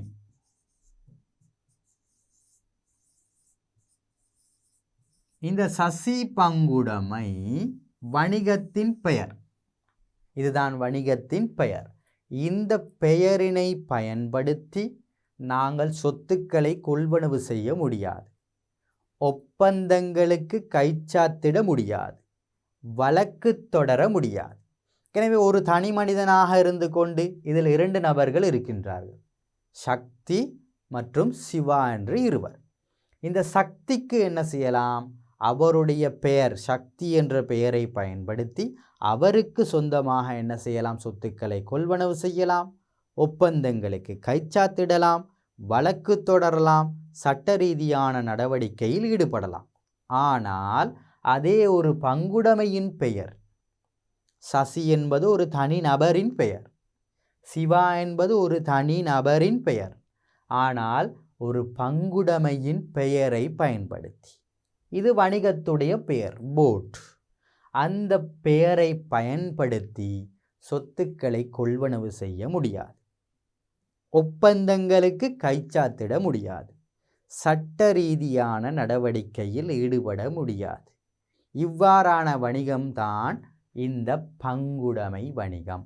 தனியுடைமை வணிகத்துக்கும் சட்ட ஆளுமை இல்லை, பங்குடைமை வணிகத்துக்கும் சட்ட ஆளுமை கிடையாது.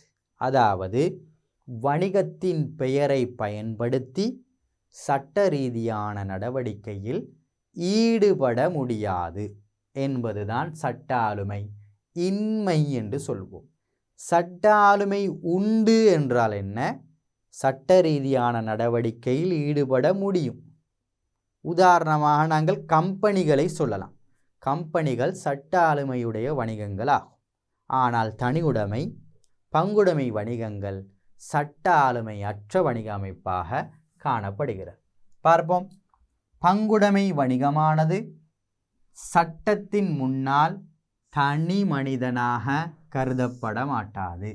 எனவே தனி மனித அந்தஸ்து கிடையாது, சட்ட ரீதியான நடவடிக்கையில் ஈடுபட முடியாது. சட்ட ஆளுமை என்றால் மாணவர்களை தனி மனித அந்தஸ்து என்று நாங்கள் என்ன செய்து கொள்ளலாம், நினைவில் வைத்துக் கொள்ளலாம். தனி மனித அந்தஸ்து.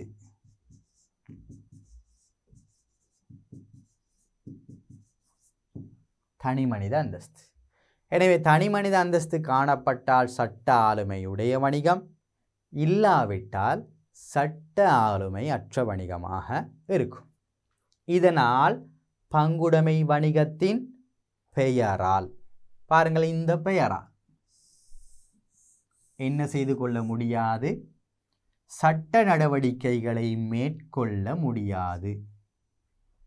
பங்காளர்களின் தனிப்பட்ட பெயர்களிலேயே, பாருங்கள், பங்காளர்களின் தனிப்பட்ட பெயர்கள் நான் முன்னர் சொன்னேன். சசி என்ற நபர் அல்லது சக்தி என்ற நபர் தன்னுடைய சொந்த பெயரில், சிவா என்ற நபர் தன்னுடைய சொந்த பெயரில் மட்டும்தான் என்ன செய்யலாம், சட்ட ரீதியான நடவடிக்கையில் ஈடுபடலாம். எனவே ஒரு பங்குடைமை வணிகத்துக்கு நான் ஒரு இயந்திரம் ஒன்றை கொள்வனவு செய்ய வேண்டுமாக இருந்தால் என்ன செய்ய வேண்டும்? ஒன்று சக்தி அல்லது சிவா சென்று அவருடைய பெயரில் கையொப்பமிட்டு அதனை கொள்வனவு செய்ய வேண்டும். எனவே நாங்கள் அங்கே சென்று சசி பங்குடைமை என்று நாங்கள் என்ன செய்ய முடியாது, பெயரை வழங்கி கொள்வனவு செய்ய முடியாது. எனவே அவர்களுடைய சொந்த பெயரில்தான் என்ன செய்யலாம், இந்த சட்ட ரீதியான நடவடிக்கைகளுக்கு முகம் கொடுக்க வேண்டிய நிலை இங்கே காணப்படும். எனவே பெயர்களிலேயே சட்ட நடவடிக்கைகளுக்கு முகம் கொடுக்க நேரிடும். பங்குடைமை வணிகத்தின் பெயரில் சட்ட ரீதியான நடவடிக்கையினை மேற்கொள்ள முடியாது என்பதனால் அவர்கள் தனித்தனியாக தன்னுடைய சொந்த பெயரில் தான் சென்றுதான் என்ன செய்ய வேண்டும், குறித்த சட்ட நடவடிக்கையில் ஈடுபட அல்லது அந்த பிரச்சினைக்கு முகம் கொடுக்க நேரிடும். எனவே உதாரணமாக ஒப்பந்தங்களை மேற்கொள்ளல். நான் முன்னர் சொன்னேன், ஒப்பந்தங்களை மேற்கொள்ள வேண்டுமாக இருந்தால் பங்காளர்கள் போக வேண்டும். வாகனங்களை கொள்வனவு செய்தல் அல்லது சொத்துக்களை கொள்வனவு செய்ய வேண்டுமாக இருந்தால் இந்த பங்காளர்கள் தான் போக வேண்டும். வங்கி கடன் ஒன்றை பெற வேண்டுமாக இருந்தால் பங்காளர்களின் பெயரில்தான் என்ன செய்ய வேண்டும், கடன்களை எடுக்க வேண்டும். வழக்கு தொடர வேண்டுமாக இருந்தால் பங்காளர்கள் தனிப்பட்ட பெயரில் தான் என்ன செய்ய வேண்டும், அதனை தொடர வேண்டும். அதனை விட்டு நாங்கள் சசி பங்குடைமையில் நாங்கள் கடனை பெறுகிறோம் என்று சொல்ல முடியாது. சசி பங்குடைமைக்கு இவ்வாறான பிரச்சனை ஒன்று இருக்கிறது, எனவே இந்த வழக்கினை நாங்கள் தொடர்கிறோம் என்று சொல்ல முடியாது. புதிய சொத்துக்களை சசி பங்குடைமை என்ற பெயரில் ஆரம்பிக்க அல்லது வாங்க கொள்வனவு செய்ய முடியாது. எனவே உங்களுக்கு விளங்கி இருக்கும், இந்த பங்குடைமை வணிகத்தின் சட்ட ஆளுமை கிடையாது. அடுத்த விடயத்துக்கு போவோம். தொடர்ந்து இயங்கும் தன்மை இல்லாமை. இந்த பங்குடைமை வணிகத்தில் மாணவர்களை சசி இறந்து விட்டால் என்ன செய்ய முடியாது? அந்த பங்குடைமையினை தொடர்ந்து கொண்டு செல்ல முடியாது. அல்லது சிவா இறந்து விட்டால், அவர் சித்த சுவாதீனம் அடைந்து விட்டால் என்ன செய்ய முடியாது? இந்த பங்குடைமையினை அதே ஒப்பந்தத்தின் கீழ் கொண்டு செல்ல முடியாது. எனவே ஒன்று ஒப்பந்தத்தை மாற்ற வேண்டும், அல்லது புதிய அங்கத்தவர்களை இணைக்க வேண்டும். இவ்வாறான பிரச்சனைகள் பல காணப்படுவதனால் இதனை தொடர்ந்தும் கொண்டு போவது கடினமாக இருக்கும். பாருங்கள், பங்காளர்களில் ஒருவர் மரணமடைதல் அல்லது சித்த சுவாதீனமற்றிருத்தல் போன்ற காரணங்களால் அவர்களால் நடாத்தி செல்லும் பங்குடைமை வணிகத்தின் நீடித்த வாழ்வுக்கு தடையாக அமையும். இவ்வாறு நீடித்த வாழ்வுக்கு தடையாக அமைந்தால் அந்த பங்குடைமையினை என்ன செய்ய முடியாது? தொடர்ந்தும் இயங்க அல்லது தொடர்ந்தும் கொண்டு செல்ல முடியாது. எனவே இலகுவான ஒன்று. நாங்கள் பங்குடைமை வணிகத்தின் பண்புகளை பார்த்து கொண்டிருக்கிறோம். அதில் முதலாவது நாங்கள் இந்த சட்ட ஆளுமை இன்மை என்பதை பார்த்திருக்கிறோம். தொடர்ந்து இயங்கும் தன்மை கிடையாது என்பதை பார்த்திருக்கிறோம். அதே போன்று நாங்கள் இந்த பங்காளர்களின் நட்ட பொறுப்பு தொடர்பாக பார்த்தோம். அதே போன்று பங்குடைமை வணிகத்தை பதிவு செய்வது தொடர்பாக பார்த்திருந்தோம். பங்குடைமை ஒப்பந்தம் தொடர்பாக பார்த்தோம். அங்கத்தவர்களின் எண்ணிக்கை தொடர்பாக பார்த்திருக்கிறோம். எனவே பாருங்கள், 6 விடயத்தை நாங்கள் பார்த்து விட்டோம். தற்பொழுது நாங்கள் இந்த பங்குடைமை வணிகத்தில் காணப்படக்கூடிய அனுகூலங்கள் என்ன மற்றும் பிரதிகூலங்கள் என்ன என்பதை பார்ப்போம். பாருங்கள், பங்குடைமை வணிகத்தில் காணப்படக்கூடிய அனுகூலம். முதலாவது, இலகுவில் ஆரம்பிக்க முடியும். இந்த பங்குடைமை வணிகத்தை மாணவர்களை தனியுடைமை போன்றே இலகுவாக ஆரம்பிக்கலாம். தனியுடைமை வணிகத்தை நாங்கள் ஒருவர் இருந்தோம், அவர் மூலதனத்தை இட்டால் அந்த பங்குடைமையை என்ன செய்யலாம்? அந்த தனியுடைமை வணிகத்தினை ஆரம்பித்து கொள்ளலாம். அதே போன்று பங்குடைமை வணிகத்தினையும் இலகுவாக ஆரம்பிக்கலாம். 2 நபர்கள் இருந்தால் போதும், அவர்கள் மூலதனமிட்டு குறித்த வணிகத்தை என்ன செய்து கொள்ளலாம்? ஆரம்பித்து கொள்ளலாம். தனியார் உரிமை வணிகத்தை போல பங்குடைமை வணிகத்தையும் ஆரம்பிப்பது இலகுவாக என்ன செய்து கொள்ளலாம்? ஆரம்பிக்கலாம். பங்குடைமை வணிக அமைப்பை ஆரம்பிக்கும் போதும் நடாத்தி செல்லும் போதும் அதனை கட்டுப்படுத்தும் சட்ட திட்டங்கள் குறைந்த அளவிலேயே காணப்படுகிறது.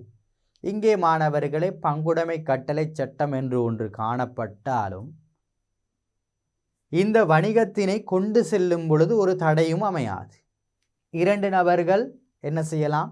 குறைந்தது ஒன்றிணைந்து மூலதனமிட்டு அதனை நடத்தி கொண்டு செல்லலாம்.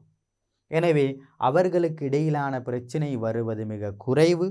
எனவே அவர்கள் நினைத்தபடி தன்னுடைய தீர்மானங்களை ஒன்றிணைத்து தன்னுடைய பங்குடைமையினை சுமூகமாக கொண்டு செல்லலாம்.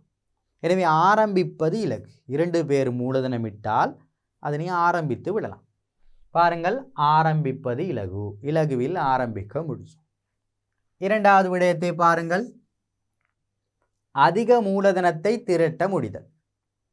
பாருங்கள், தனியுடைமை வணிகத்தோடு ஒப்பிட்டு தான் இந்த அனுகூலம் பிரதிகூலத்தை நாங்கள் சொல்ல பார்க்க வேண்டும்.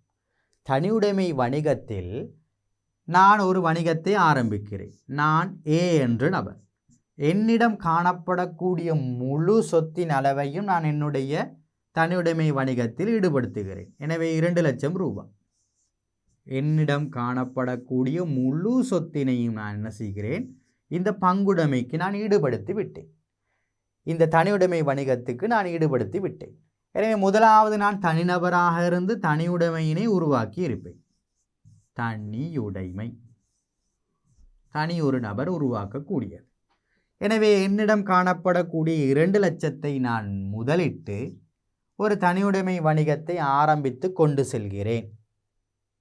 இப்பொழுது எனக்கு நிதி தேவைப்பட்டால் நான் கடன் தான் எடுக்க வேண்டும். ஆனால் நான் பி என்ற நபரை இணைத்து கொண்டால் அவரிடம் காணப்படக்கூடிய மூலதனமும் இதற்கு என்ன செய்யப்படும்? இணைத்து கொண்டு நாங்கள் இந்த வணிகத்தினை கொண்டு செல்லலாம். எனவே அவரிடம் காணப்படக்கூடிய 5 லட்சம் ரூபாவினையும் இணைத்து நான் என்ன செய்து கொள்ளலாம்? இருவரும் இணைந்து பங்குடைமையினை நடத்தலாம். எனவே பாருங்கள், நான் தனிநபராக இருந்தால் என்னுடைய மூலதன அளவு நிதி அளவு குறைவு. இந்த தனியுடைமை வணிகம் 2 லட்சத்தோடு வரையறுத்து இருக்கும். ஆனால் பங்காளர்கள் பலரை இணைத்து கொண்டார். சி என்ற நபர், டி என்ற நபர், இ என்ற நபர், இவ்வாறு இணைகின்ற பொழுது நான் அதிகளவான மூலதனத்தை என்ன செய்து கொள்ளலாம்? திரட்டி கொள்ளலாம். எனவே பாருங்கள், அதிக மூலதனத்தை திரட்டி கொள்ள முடியும் 2 அல்லது 2க்கு மேற்பட்ட நபர்கள். எனவே இங்கே 2 தொடக்கம் 20 வரை நபர்களை இணைக்கலாம். எனவே 20 வரை நபர்களை இணைத்து அவர்களிடம் மூலதனத்தை நாங்கள் பெற்றுக்கொள்ள முடியும். மேற்பட்டோர் பங்குடைமை வணிக அமைப்பில் இணைந்து கொள்ள முடிவதால் அதிக மூலதனத்தை நாங்கள் என்ன செய்து கொள்ளலாம்? திரட்டி கொள்ளும் சந்தர்ப்பம் கிடைக்கும். எனவே நாங்கள் இலகுவாக சொல்லலாம். முதலாவது, இலகுவில் ஆரம்பிக்க முடியும், அதிகளவான மூலதனத்தை திரட்டி கொள்ளலாம். தனியுடைமை வணிகத்தை காட்டிலும் நான் அதிகளவான மூலதனத்தை இங்கே திரட்டி கொள்ள முடியும். அடுத்தது பாருங்கள், பங்காளர்களிடம் காணப்படும் பல்வேறு திறன்களை பயன்படுத்தி கொள்ள முடிதல். பங்காளர்களிடம் பல திறன்கள் காணப்படும். அந்த திறன்களை நாங்கள் இங்கே பயன்படுத்தி கொள்ள முடியும். பாருங்கள், தனியுடைமை வணிகமாக இருந்தால் ஒரு நபர் தான் இருப்பார். அந்த ஒரு நபர் தன்னுடைய தீர்மானத்தினை வைத்துக்கொண்டு குறிப்பிட்ட அளவுதான் என்ன செய்யலாம்? வேலை செய்யலாம். ஆனால் இங்கே பல நபர்கள் ஒன்றிணைவதனால்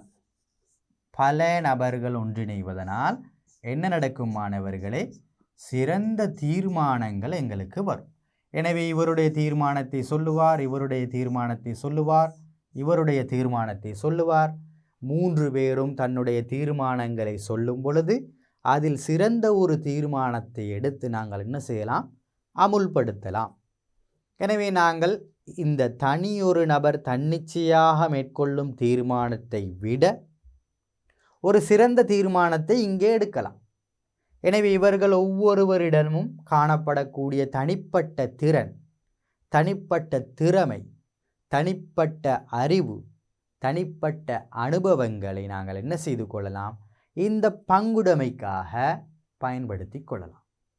எனவே தனியுடைமை வணிகத்தில் ஒரு நபர்தான், அவரிடம் காணப்படக்கூடிய திறன், அவரிடம் காணப்படக்கூடிய அனுபவம், அவரிடம் காணப்படக்கூடிய நிதிபலம் என்பவற்றை அடிப்படையாக கொண்டு மட்டும் அவர் வரையறுக்கப்பட்ட குறிப்பிட்ட அந்த எல்லைக்குள் மட்டுமே என்ன செய்யலாம்? தொழிலில் ஈடுபடலாம். ஆனால் இந்த ஒரு நபர் பல நபராக மாறினால் அவர்களுடைய எண்ணங்கள், கருத்துக்கள், திறமைகள் என்பவற்றை ஒன்றிணைத்து அந்த வணிகத்தை என்ன செய்து கொள்ளலாம்? நடத்தி கொண்டு போகலாம். எனவே இந்த தனியுடைமை வணிகத்தை விட பங்குடைமை வணிகம் சிறந்த ஒரு வணிக அமைப்பாக இருப்பதற்கு காரணம், சிறந்த தீர்மானங்களை நாங்கள் எடுத்துக்கொள்ளலாம். காரணம் என்னவென்றால் அதிகமான அங்கத்தவர்கள் காணப்படுகின்றனர், அதிகமான பங்காளர்கள் என்று சொல்லுவோம். பங்குடைமையில் ஈடுபடக்கூடிய உரிமையாளர்களுக்கு வழங்கக்கூடிய பெயர் பங்காளர்கள். எனவே அதிகளவான பங்காளர்கள், பாருங்கள், பங்காளர்கள் காணப்படுவதனால் இதனை நாங்கள் சிறந்த முறையில் வினைத்திறனாக கொண்டு செல்ல முடியும். அடுத்த அனுகூலத்தை பார்ப்போம். பொறுப்புகளை பங்காளர்களிடம் பகிர்ந்து கொள்ள முடியும் அல்லது நட்டத்தை பகிர்ந்து கொள்ளலாம். நட்டத்தை பகிர்ந்து கொள்ளலாம்.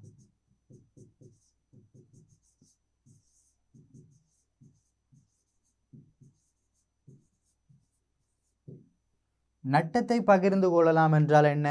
நான் முன்னர் குறிப்பிட்டதை போன்று 2 நபர்கள் இருக்கின்றார்கள், ஏ மற்றும் பி என்ற நபர். ஒருவர் 1 லட்சம் ரூபாய் மூலதனத்தை இடுகிறார், இன்னொருவர் 50,000 ரூபாய் மூலதனத்தை இடுகிறார். ஒரு வணிகம் நட்டம் அடைகின்றது, 3 லட்சம் ரூபாய் நட்டம்.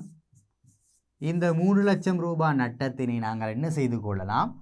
பகிர்ந்து கொள்ளலாம். நட்டத்தை பகிர்ந்து கொள்வது என்பது சிறந்தது. காரணம் என்ன? தனியுடைமை வணிகமாக இருந்தால் இந்த 3 லட்சம் ரூபாவினை நான் மட்டும்தான் என்ன செய்ய வேண்டும்?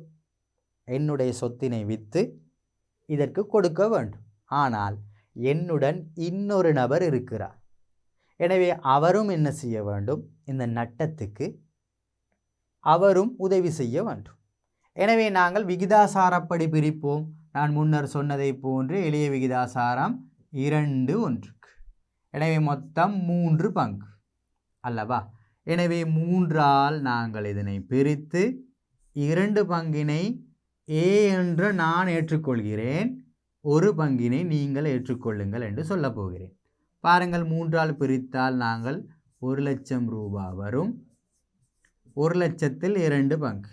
எனவே 2 லட்சம் ரூபாவினை ஏ என்ற நானும் மிகுதி 1 லட்சம் ரூபாவினை பி என்ற நபரும் நட்டத்தை என்ன செய்து கொள்வார்கள்?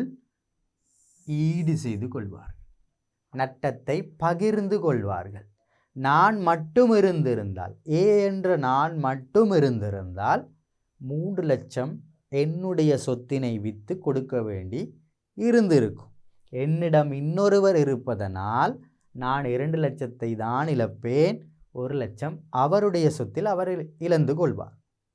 எனவே நட்டத்தை பகிர்தல் அல்லது பொறுப்புகளை பகிர்ந்து கொள்ள முடிதல் என்பது இந்த பங்குடைமை வணிகத்தின் ஒரு அனுகூலமாக இருக்கும்.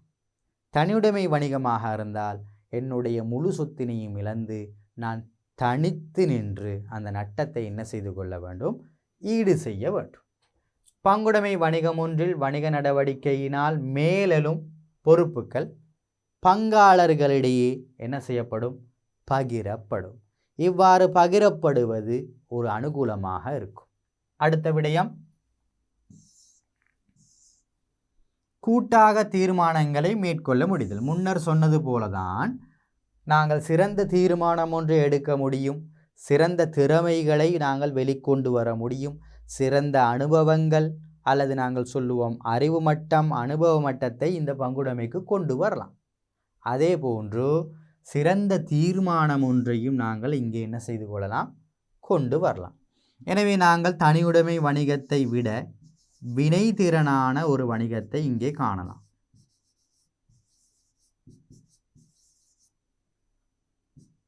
வினைத்திறனான தீர்மானம் என்று சொல்வோம்.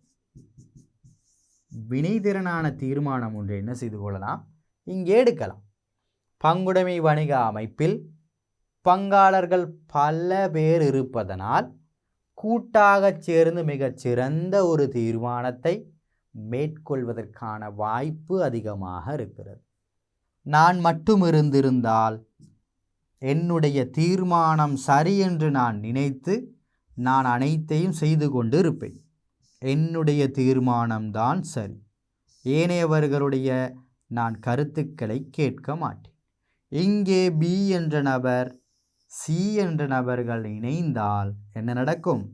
மூவரும் இணைந்து மூவருக்கும் காணப்படக்கூடிய கருத்துக்கள், எண்ணங்கள், திறமைகள் அல்லது தீர்மானம் எடுக்கும் ஆற்றல் போன்றவற்றை அவர்கள் முன்கொண்டு வந்தால் சிறந்த ஒரு தீர்மானம் எங்களுக்கு கிடைக்கும். இந்த தீர்மானம் பங்குடைமைக்கு ஒரு அனுகூலமாக இருக்கும். எனவே அனுகூலம் பார்த்து கொண்டிருக்கிறோம். அதில் நாங்கள் ஏற்கனவே இந்த இலகுவில் ஆரம்பிக்க முடியும், அதிக மூலதனத்தை திரட்ட முடியும், பங்காளர்களிடையே காணப்படும் திறன்களை வெளிக்கொண்டு வர முடியும், அதே போன்று பொறுப்புகள் என்ன செய்யப்படும்? பகிரப்படும், கூட்டாக தீர்மானங்களை மேற்கொள்ள முடியும் போன்ற விடயங்களை பார்த்து இருக்கிறோம். அடுத்ததாக பாருங்கள், பங்குடைமை வணிகத்தின் பிரதிகூலங்கள். பிரதிகூலங்கள் என்ன? அதாவது இந்த பங்குடைமையை நாங்கள் பார்க்கின்ற பொழுது அதில் காணப்படக்கூடிய பிரதிகூலங்கள் என்ன?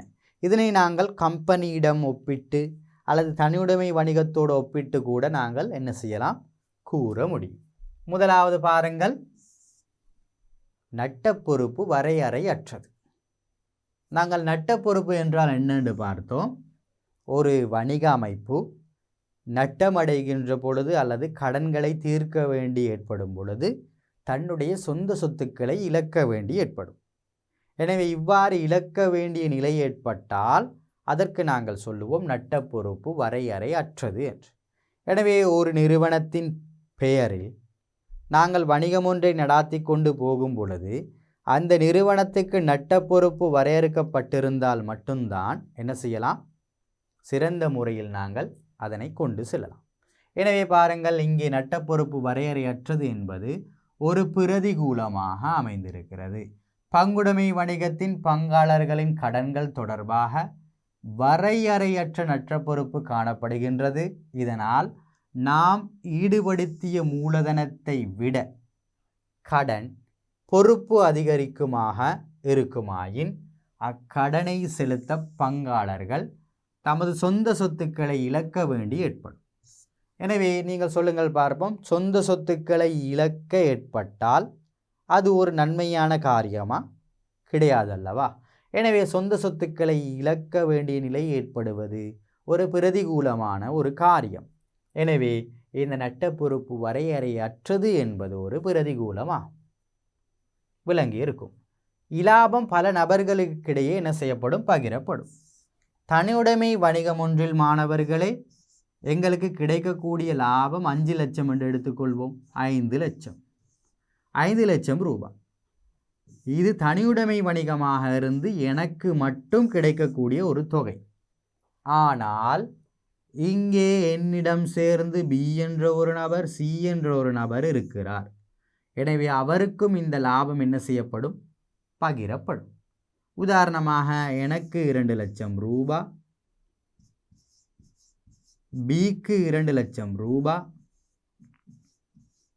சிக்கு 1 லட்சம் ரூபாய் என்று நான் லாபத்தை பகிர வேண்டிய நிலை ஏற்படும். எனவே நான் மட்டும் இந்த வணிகத்தை நான் செய்திருந்தால், தனியுடைமை வணிகமாக இருந்திருந்தால் அந்த 5 லட்சம் ரூபாய் எனக்கு மட்டும்தான் கிடைத்திருக்கும் லாபம். ஆனால் நான் பல பேரை இணைத்து வைத்திருக்கிறேன், அவர்கள் மூலதனத்தை தந்திருக்கிறார்கள். எனவே மூலதனத்தை நான் பகிர்ந்தது போல் லாபத்தினையும் பகிர வேண்டும். எனவே லாபத்தை பகிர்வது என்பது ஒரு பிரதிகூலமாக அமையும். நட்டத்தை பகிர்வது என்பது ஒரு அனுகூலமாக அமையும் மாணவர்களே. எனவே பாருங்கள், தனியார் உரிமை வணிகத்தின் உழைக்கும் லாபம் முழுவதும் தனி உரிமையாளரை சென்றடைந்த போதும் பங்குடைமை வணிகத்தின் பங்காளர்கள் பலர் காணப்படுவதனால் இலாபம் பல பேர்களுக்கிடையே என்ன செய்யப்படும், பகிர்ந்தளிக்கப்படும். இவ்வாறு லாபம் பகிர்ந்தளிக்கப்படுவது எனக்கு ஒரு நட்டம், எனக்கு ஒரு பிரதிகூலமாக அமையும். அடுத்த விடயம், பங்காளர்களுக்கிடையில் முரண்பாடுகள் ஏற்பட முடிதல். தனியொரு நபராக செயற்பட்டால் நான் விரும்பிய பிரகாரம் அதனை செய்யலாம். ஆனால் இங்கே பல பேர் இருக்கின்றார்கள். எனவே நான் ஒரு தீர்மானம், இவர் ஒரு தீர்மானம், இவர் ஒரு தீர்மானம் சொல்ல எங்களுக்கு இடையில் என்ன ஏற்படும், முரண்பாடுகள் ஏற்படும். இதற்கு நான் பிறகு யோசிப்பேன், தனியே செய்திருந்தால் மிகச்சிறந்ததாக அமையும் என்று பிறகு என்ன செய்யலாம், சிந்திக்கலாம். எனவே மாணவர்கள் இங்கே பாருங்கள், இதில் என்ன நடக்கும், பல பங்காளர்கள் இருப்பதனால் முரண்பாடுகள் ஏற்பட அதிகமான வாய்ப்புகள் காணப்படுகிறது. எனவே அதுவும் பிரதிகூலமாக அமையும். பாருங்கள், அடுத்த பிரதிகூலம்